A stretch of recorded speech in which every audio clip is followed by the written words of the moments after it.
Saya sudah menyampaikan di DPP bahwa memimpin partai ini ngeri-ngeri sedap. Yep. Kalau saya tidak melakukan ini, orang hanya tahu bahwa P3 itu partainya orang tua.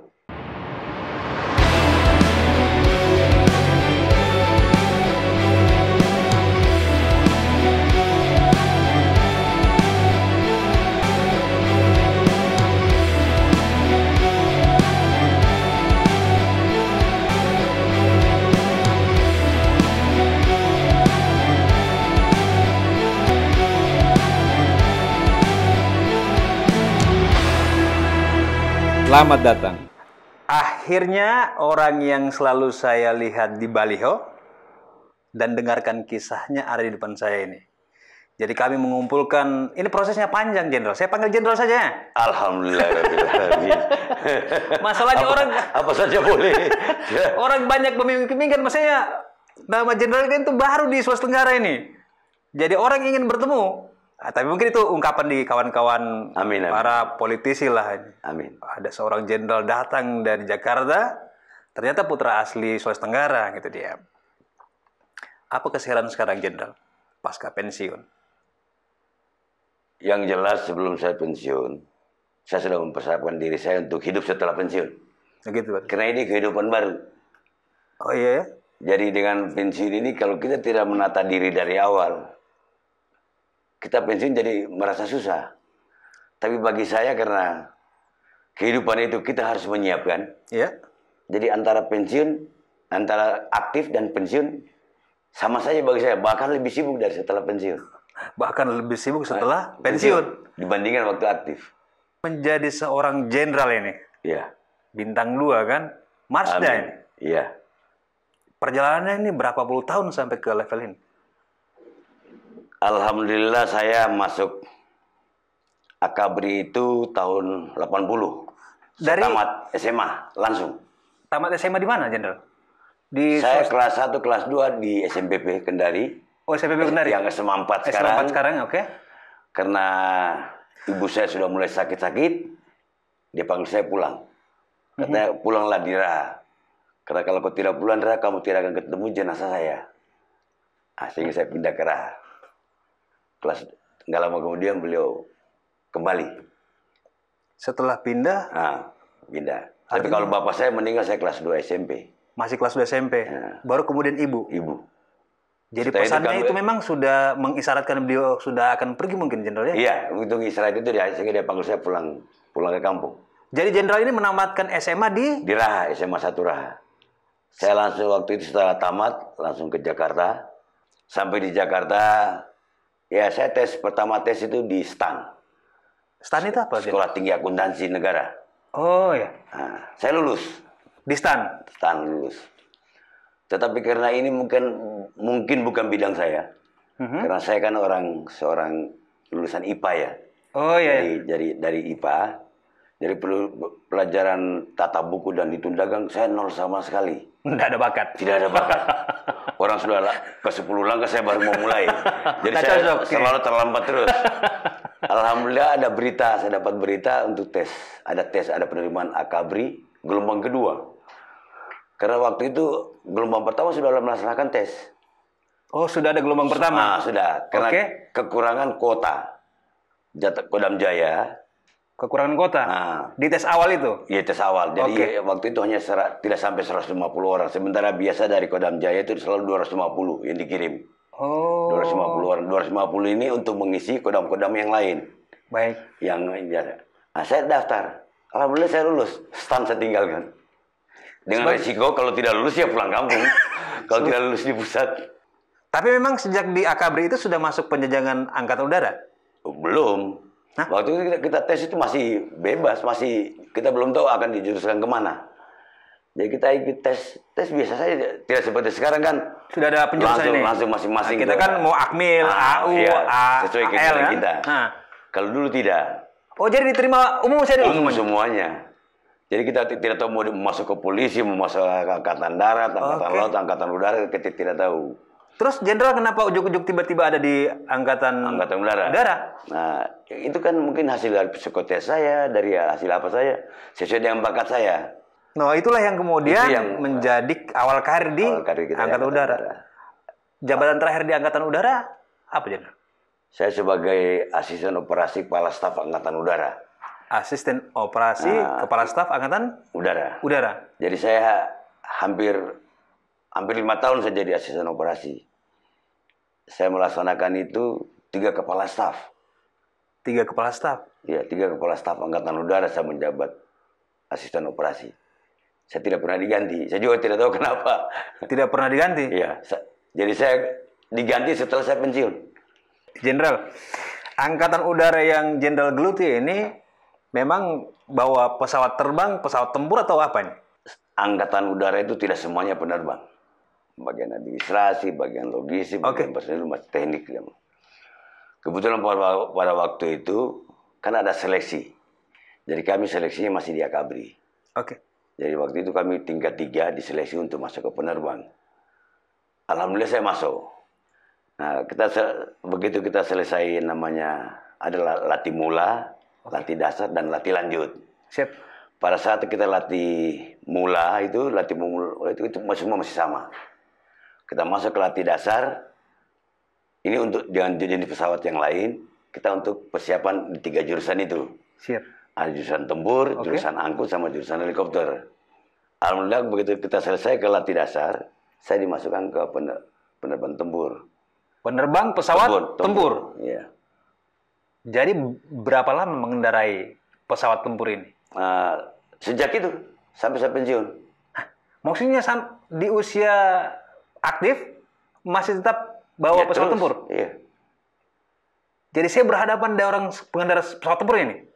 Penerbang koli-koli namanya. Jadi tidak pernah kita wawancara apa masalahnya pesawat tempur itu, Jenderal? Hanya kita orang cuma hanya satu ya? isinya. Tidak ada orang. Kan kita komersil, Pak penumpang, Pak pesawat penumpang, ekonomi lah kan. Ini kan sensasinya kalau kita nonton di televisi kan luar biasa. Apalagi nonton film-film kan. Iya. Pernah perang, Jenderal, dengan pesawat tempur selama tugas? Alhamdulillah pernah di Timur. Hanya di Timur saja. Tugas peperangan? Iya. Perang sungguhan? Iya kan kita di sana membantu pasukan. Pakai pesawat tempur, Jenderal? Iya. Kalau Sukhoi, Jenderal pernah bawa? Terakhir saya terbang di situ.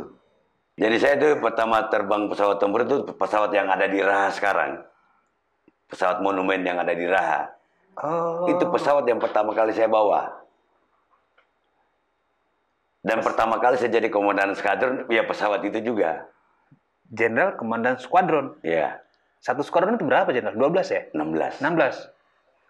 Apa yang membawa Jenderal tiba-tiba masuk ke politik? Ini satu cerita yang mungkin bagi saya bisa kita katakan ini rezeki atau jalan-jalan Tuhan. Jadi pertama begini, pasca saya pensiun, kan sudah saya sampaikan tadi bahwa saya sudah mempersiapkan kehidupan saya. Ya kita berwira swasta kecil-kecilan. Ya jelas pensiun saya tidak nganggur. Dengan berjalannya waktu ini, saya diberikan partai. Partai P3. Nah, bukan saya melamar, Pak, tapi saya dilamar.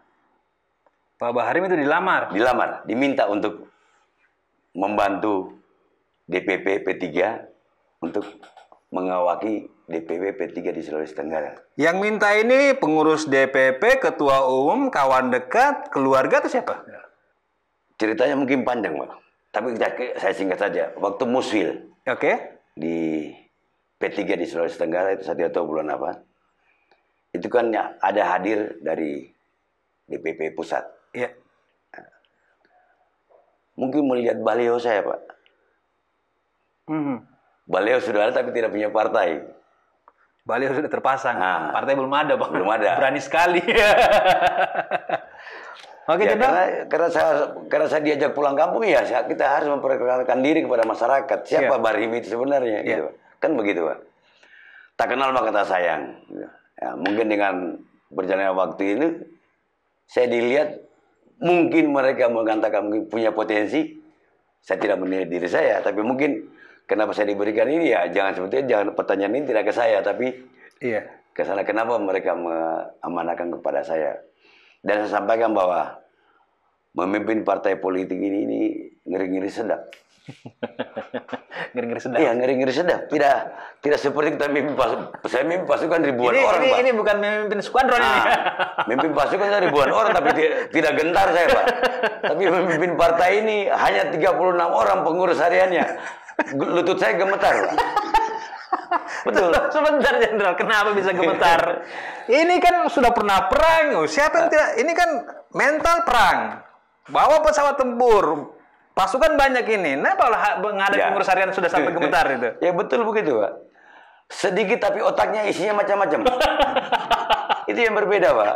Sedikit orangnya, tapi Isi otaknya macam-macam. Macam ya. Oke. Ini kan ya ini yang ngeri-ngeri sedapnya itu di situ. Itu. Jadi saya bilang kita lihat dia lah. Kan sering muncul di TV orang lempar kursi dari mana. Ini kan yang membuat saya gemetar. Tapi saya tidak gentar. Baik, baik. Itu. Tapi saya tidak gentar yang kondisi itu. Gemetar iya, tapi tidak gentar. Oh, tentara ya harus. Jangan salah. Jangan salah. Jangan salah dulu. Tapi kan bukan itu caranya. Benar. Jadi kita hal-hal itu kan tidak perlu kita lakukan. Selama kita bisa persuasif, kenapa tidak? Kita Komunikatif tentunya. komunikatif. Jelas itu, Pak. Karena bagaimanapun di militer juga kan tidak seperti itu. Hanya modelnya keras. Tapi itu sebetulnya itu hatinya selembut salju tentara itu sebenarnya. Ngaruh. Nah, betul, Pak. Luarnya saja. Keluarnya keras. Dalamnya waduh. Sejuk, Pak. Jenderal, sebelum panjang dan jauh, kenapa mau menerjunkan diri ke dunia politik ini? Ya tadi saya sampaikan bahwa terjun di dunia politik kan ngeri-ngeri sedap itu. Terus yang jelas pasca pensiun kalau saya hanya kerja gitu-gitu yang monoton lagi seperti dinas lagi, Tidak menantang. saya tidak tertantang. Jadi mungkin masih ada isi otak saya yang masih memorinya masih kosong, masih yang perlu untuk dipakai mungkin, Pak. Ini jenderal, Kita Pak, tidak tahu. bukan kelas bawah jenderal, Pak. Tidak. Tentu ada isinya kan? Nah, kita kan juga tidak tahu. Mungkin isi memorinya masih perlu dipakai, masih bisa dipakai, masih ada yang kosong Masih untuk ada yang bisa diisi. Di yang politik ya. Yang jelas itu membuat saya happy. Itu yang. Keputusan ini membuat jenderal happy. Iya. Pada kondisi apanya, jenderal? Apakah Yang jelas ini tantangan baru. bagi Tantangan saya. baru. Tantangan baru. ini gira seorang jenderal yang menguasai udara dengan penerbangannya, atau memang mau mengisi pasca pensiun? Kan ada namanya sindrom pasca pensiun. Ya. Tapi maksudnya saya melihatnya jenderal ada beberapa hal. Satu, menghadapi situasi politik ini kan dia dinamis. Ya. Jenderal sudah mempersiapkan mental sejauh itu. Ya itulah yang saya bilang kan tadi, tantangan tadi itu. Tantangan karena selama ini kan saya berkirakan monotonnya begitu saja. Oke. Terus begitu, dan kita satu komando khusus. Dan tentara kan hanya bisa mengusulkan, tidak bisa meminta apa yang kita inginkan.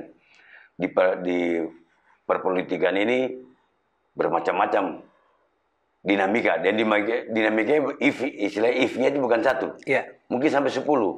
Banyak variannya. Banyak variasinya yang kita harus mengantisipasi suatu kegiatan dalam pengambilan keputusan. Jadi saya melihat ini suatu tantangan bagi saya. Tantangan itu yang mungkin belum pernah saya dapatkan di dalam hidup saya sebelumnya. Iya, ini sesuatu yang berbeda. Satu yang berbeda. Dan baru. Jelas, sudah pasti itu.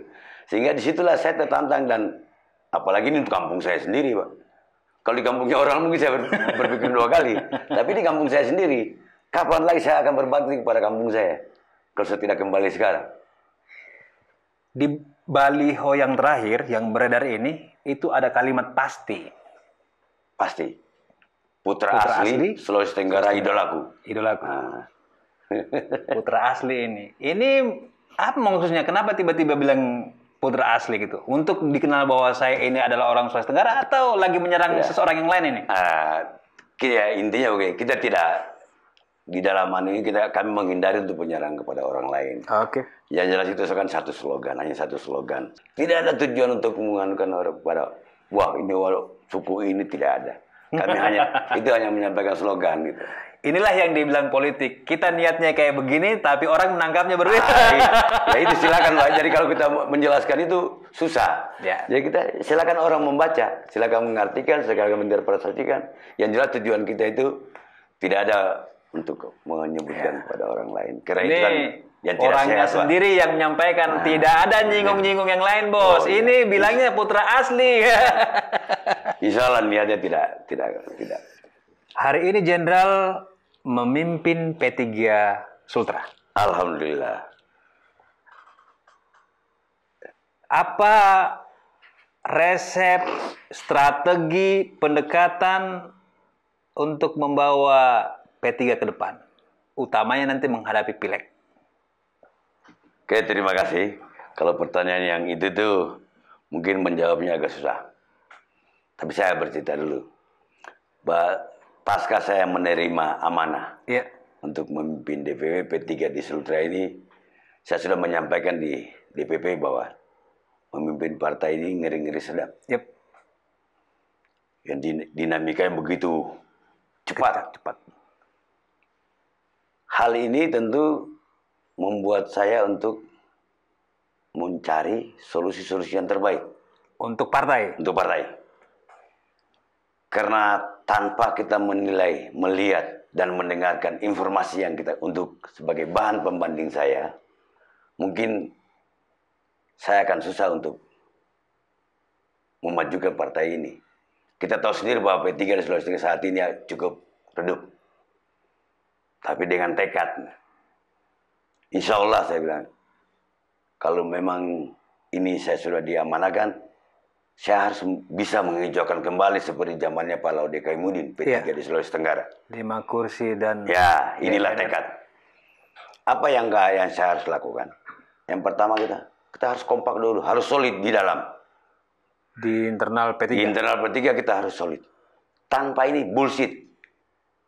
Jadi ini yang akan menjadi Tolak ukur, langkah awal. Langkah awal. Iya, kita harus solid mengejar dulu. kompak dulu dan solid. Iya, solid dulu di internal partai kita.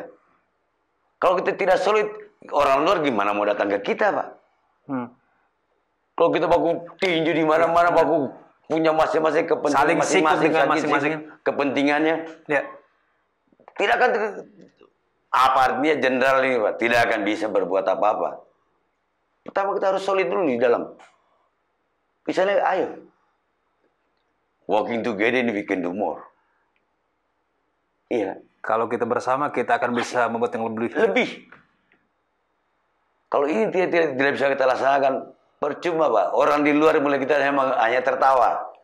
Ini yang ditanamkan di seluruh pengurus Ya, DPW, DPW dan DPC. DPC. Sampai ke PAC-nya. Kita harus bersama dulu. Jenderal sudah melakukan konsolidasi ini?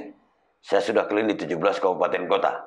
Sudah melakukan konsolidasi ini? Sudah. 17 Lewat kabupaten Muscap. kota. Lewat Muscap. Semua Muscap saya datangin. Bukan datang ke Kendari, tapi saya datangin setiap kabupatennya. Saya start tanggal 22 bulan 11. Ya. Saya selesai tanggal 10. Ini berarti Lihat berapa hari itu, Pak. darah-darah 17. jenderal itu masih ada, Pak. 17 kabupaten kota. Dalam waktu yang singkat begitu. Nah, Selesai, jenderal. selesai Muscap. Memang target utamanya bagaimana DPW dan DPC ini pada kompak dulu, jenderal. Iya, itu intinya. Apa yang jenderal lihat dengan situasi P3 secara internal sebenarnya? Bagaimana kita menyalakan lampu yang kita harapkan, Ya. sementara energi yang kita dapatkan Sedikit. terpotong-potong. Oh. Baterai dua, apa bisa nyala dengan terang? Tidak bisa, Pak. Tapi kalau kita ikatkan lampu baterai ini, kita ikat jadi satu, itu akan lebih Tentu terang. energinya lebih besar dan Iya, terangnya lebih juga besar. Iya, lebih besar. Pasti akan lebih terang. Kita Itu harus benahi ke dalam. Tidak bisa kita lari keluar. Bullshit, kita tidak bisa mendapatkan. Kita akan mendapatkan apa yang kita inginkan kalau kita tidak kompak. Dengan mengejar kekompakan ini, jenderal, Iya.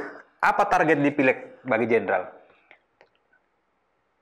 Yang jelas, target saya di 6 dapil Sulawesi Tenggara ini kita minimal masing-masing satu. Kita kan punya 6 dapil nih ceritanya. Ya.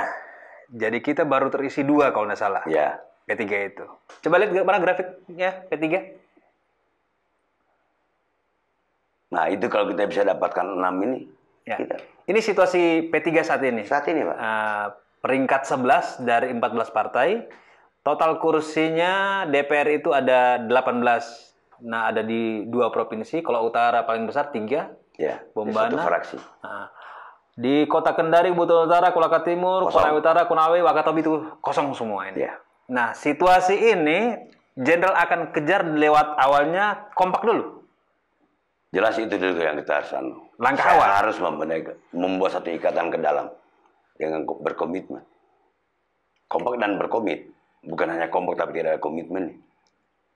Itu yang pertama. Yang kedua, dengan latar belakang saya sebagai militer ini, Pak, yang jelas saya akan menginginkan, saya akan membuat satu roadshow ke Daerah-daerah. SMA, ke daerah-daerah untuk menarik minat mereka masuk ke P3. bukan masuk ke tentara ataupun polisi. Jenderal dalam Sebentar dulu. sebentar. Jenderal dalam agenda partai juga menyempatkan ke SMA-SMA untuk Ya. menjelaskan supaya masuk tentara. Iya. Kenapa harus masuk tentara? Seperti tadi Bapak katakan bahwa Bapak tidak tahu bahwa ada jenderalnya orang Munang.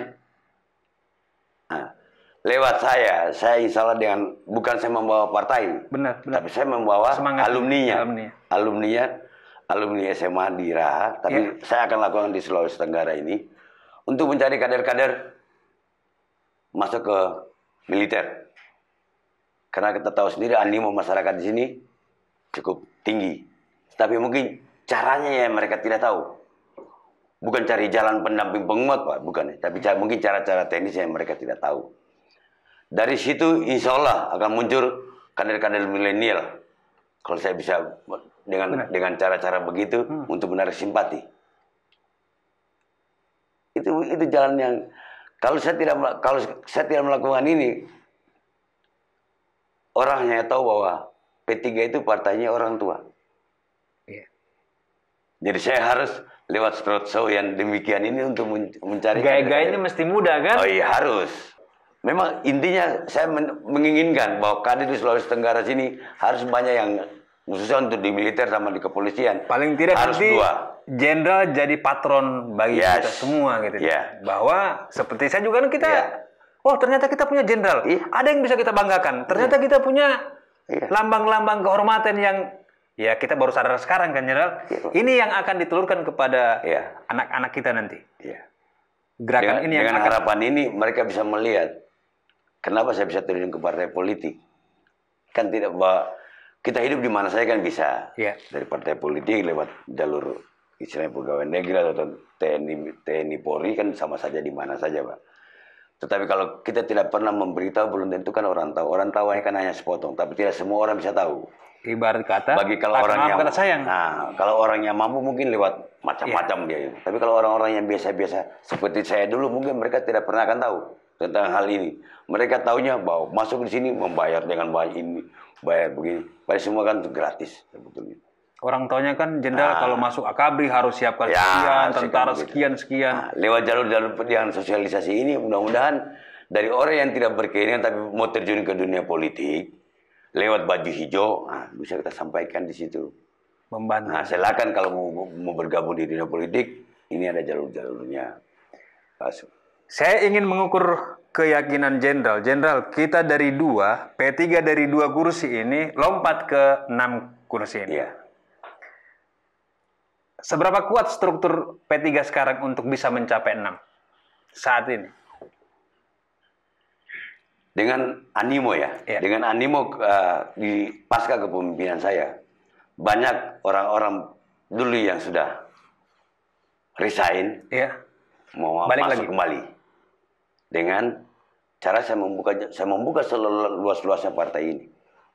Kita tidak tertunggu dengan dinamika apa yang ada dulu harus begini. Sekarang siapapun yang mau masuk, bukan hanya kader, tapi saya butuhkan loyalis partai yang benar-benar membesarkan P3. Dan punya komitmen. Punya komitmen. Karena kan Jenderal kita kalau lihat animo terhadap partai, harusnya kan partai Islam ini kan lebih banyak penggemarnya kan? Seharusnya. Justru kan orang ini larinya ke partai-partai nasionalis. Ya. Apakah memang ada sistem yang terlalu eksklusif, tertutup, atau seperti apa di sebenarnya Jenderal? Kalau Jenderal melihat ini? Mungkin inilah cara yang kita harus dengan membuka diri, Pak. Jadi Keterbukaan ini. keterbukaan. Jadi saya tidak melihat, tidak hanya membesarkan kader. Saya tidak hanya mempersiapkan kader, tapi orang loyalis yang punya komitmen. Silakan bergabung. Ini saya buka seluas-luasnya, mau di mana saja. Jenderal, misal saya ini orang luar, Ya. kira-kira masuk ke P3 itu. Saya kira-kira dapat apa di P3 kalau bergabung dengan P3? Ya, Bapak pengen jadi dapat apa? Maksudnya apa fasilitas yang bisa disediakan oleh P3? P3 sekarang ini yang pertama kita akan merestrukturisasi kembali struktur organisasi dari khususnya di level provinsi sampai di daerah. Ini yang kita harus anukan dulu. Kita harus benahi. Karena bagaimanapun kadang-kadang orang istilahnya dikasih satu kedudukan, dia tidak bisa mempertanggungjawabkan kedudukan ini. Amanah itu yang tidak bisa diemban itu. Jadi sekarang dengan cara-cara saya, misalnya saya tunjuk seorang misalnya seorang pejabat A, menjabat suatu A. Bagaimana setuju? Kalau kita setuju, ayo. Berarti orang yang duduk di situ dia akan bertanggung jawab sesuai dengan tupoksinya sendiri. Tetapi orang yang tidak punya pekerjaan saat itu, dia tidak harus diam, tapi dia harus membantu tupoksi orang lain, sehingga kita ini terjadi kerjasama yang solid, Pak. Itu yang saya bilang. Pertama kita harus solid. Tidak ada cara lain untuk membesarkan partai ini kalau kita tidak solid. Iya. Tidak ada artinya. Apalah artinya seorang jenderal memimpin, tapi kalau orang di bawah bercerai-berai dengan masing-masing. Jenderal ini pemimpin skuadron gitu kan. Ini kekuatan manajemen yang akan harus dibawa kepada P3. Karena dulu kita jenderal punya Pak Habil Marati DPR RI, Pak Amirul Tamim DPR RI. Artinya dulu P3 itu pernah punya jejak emas sebenarnya.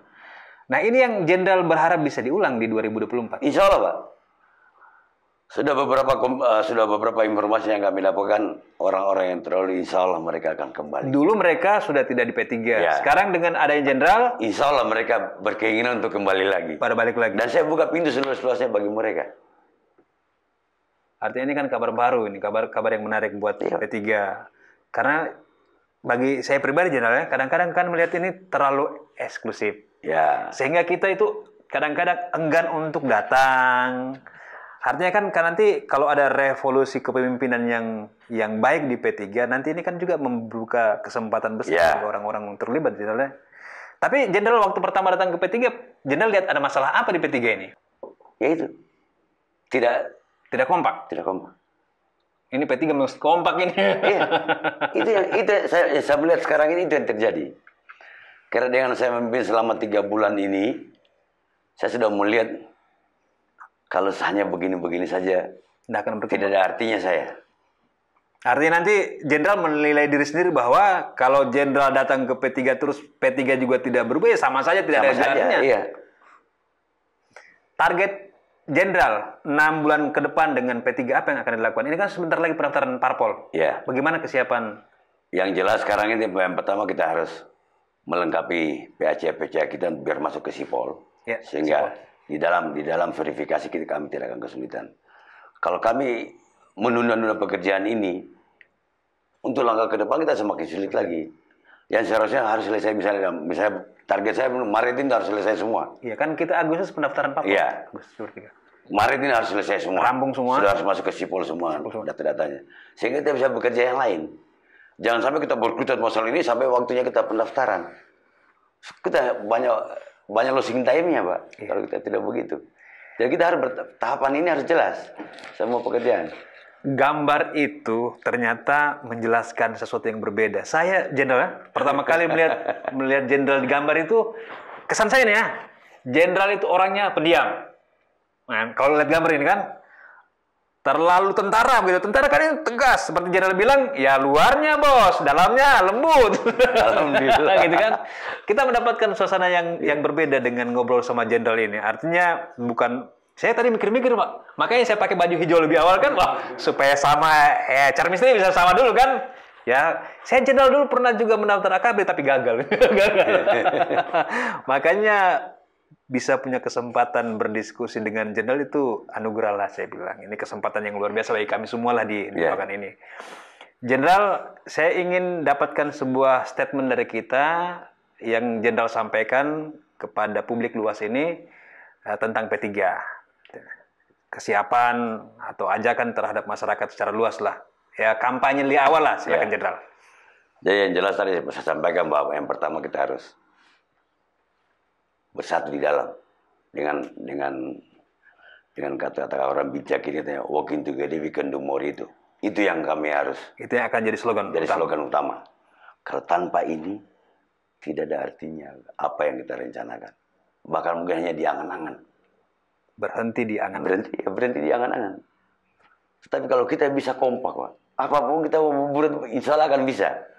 Selama tidak melihat dirinya. Oh, ini bukan tugas saya. Oh, ini tugasnya, tidak bisa. Walking together, we can do more. Iya. Terima kasih Jenderal Bareng sudah mampir ke tempat kami. Jangan bosan nanti kalau saya undang. Insya Allah. Dan saya masih mau menagih jaket. Nah, Jaket bukan drone. Tidak bisa. Kalau tidak datang ke rumah tidak akan dapat. Tidak bisa. Jenderal, kita tos dulu. Yo. Terima kasih banyak Jenderal. Jangan bosan, saya akan undang untuk berikutnya lagi. Oke, terima kasih Pak.